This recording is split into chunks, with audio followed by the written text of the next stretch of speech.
মূলত যে বন্যা যেটা হয়েছে 19 থেকে 23 আগস্ট যে অবিরাম এবং ভারী বৃষ্টিপাতের ফলে সাংঘাতিকভাবে ধ্বংস হয়েছে ত্রিপুরা। কৃষি, গবাদি পশু, ঘরবাড়ি ব্যাপকভাবে নষ্ট হয়েছে।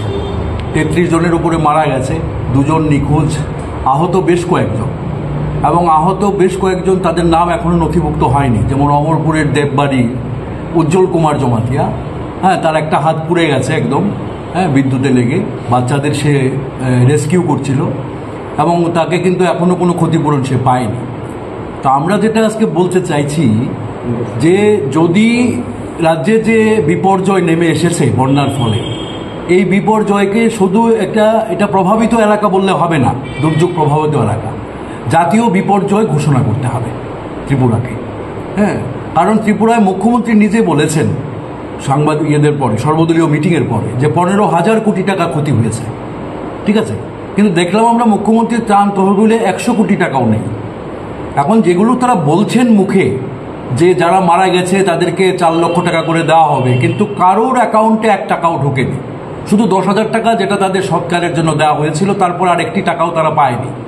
যারা শ্রম কার্ড বা অসংগঠিত ক্ষেত্রের শ্রমিক, তাদের 4,000 টাকা দেওয়া হবে, এটা এখনও ঢোকেনি।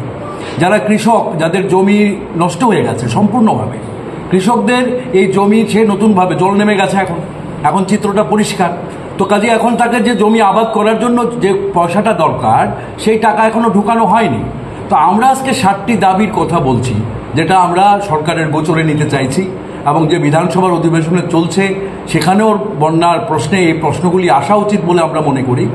যে রাজস্ব দপ্তরের উচ্চ পর্যায়ের তদন্ত কমিটি গঠন করতে হবে, কারণ যেভাবে তারা পঞ্চায়েতে অ্যাপ্লিকেশন তারা নিচ্ছে, এতে প্রকৃত ক্ষতিগ্রস্তদের তালিকা কোনোভাবেই প্রণয়ন হতে পারে না, এবং প্রকৃত ক্ষতিগ্রস্তরা চিহ্নিত হতে পারে না। এটা রেভিনিউ ডিপার্টমেন্টের কাজ। কাজেই রাজস্ব দপ্তরকে উচ্চ পর্যায়ে তদন্ত কমিটি করে গ্রামে গ্রামে কি ক্ষতি হয়েছে তার তথ্য সংগ্রহ করতে হবে এবং ক্ষতিপূরণের ব্যবস্থা করতে হবে। এবং এখানে আমরা নির্দিষ্ট করে বলছি যে কৃষি জমি এবং কৃষক এবং কৃষি শ্রমিক যাদের ক্ষতি হয়েছে, সেই ক্ষেত্রে আমরা বলবো যে কৃষকদের দীর্ঘমেয়াদী সুদহীন 5 লক্ষ টাকা করে দিতে হবে তার জমিটাকে প্রস্তুত করা এবং চাষবাস করার জন্য। যেটা জমি প্রস্তুত করার জন্য দেবে, এটা তো এককালীন দেবে, কিন্তু 5 লক্ষ টাকা দীর্ঘমেয়াদী ঋণ দিতে হবে। আমরা এখানে বলছি যে যাদের ঘর একেবারে সম্পূর্ণ নষ্ট হয়েছে, সেই পরিবারকে 5 লক্ষ টাকা দিতে হবে, এবং যাদের আংশিক ক্ষতি হয়েছে তাদেরকে 3 লক্ষ টাকা দিতে হবে। তাহলে হয়তো সে ঘুরে দাঁড়াতে পারবে। মানুষ এখন আত্মবিশ্বাসী হয়েছে যে আমরা ঘুরে দাঁড়াবো, কিন্তু যে পরিমাণে ধ্বংস হয়েছে সেখানে যদি সবাই মিলে সাপোর্ট না করে, কারণ আমরা শুরু থেকে দেখছি যে আমরা জানি যে IMD, ইন্ডিয়ান মেটেরোলজিক্যাল ডিপার্টমেন্ট, সে আবহাওয়া বার্তা দিয়েছিল যে ত্রিপুরায় অবিরাম বৃষ্টি হবে, কিন্তু সরকার সেই সতর্ক বার্তাকে জনগণের কাছে পৌঁছায়নি। কেন্দ্র কি রাজ্য, তারা সম্পূর্ণভাবে ব্যর্থ হয়েছে, যে কারণে এত ক্ষতি হয়েছে, নাহলে এতটা ক্ষতি নাও হতে পারত। দ্বিতীয়ত আমরা বলছি যে কেন্দ্র মাত্র 40 কোটি টাকা দিয়েছে, ক্ষতি হয়েছে 15,000 কোটি টাকা। বলছেন সারা রাজ্য এফেক্টেড এরিয়া, তাহলে টাকা কোথায়? মানুষের কাছে টাকা যাচ্ছে না কেন? মানুষ কেন খাদ্য বস্তু পর্যন্ত ঠিকভাবে পাচ্ছে না, ওষুধপত্র পাচ্ছে না? ত্রাণ শিবিরও ছিল না, এখন বাড়িতে গেছে, বের করে দেওয়া হয়েছে ত্রাণ শিবির থেকে। এখন আমি আপনাকে গার্দাংয়ের ছবিটা বলছি। গার্দাংয়ে আপনার টোটাল যে পরিবারগুলো আছে, এর মধ্যে 20 থেকে 22টি পরিবার তারা এখন বাড়িতে শিবিরে আছে।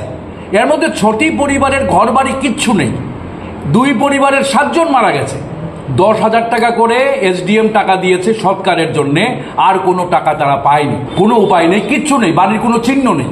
তাহলে ওই পরিবারের বাড়ি তৈরি করার জন্য, তাদের খাওয়া দাওয়ার জন্য ব্যবস্থা কোথায়?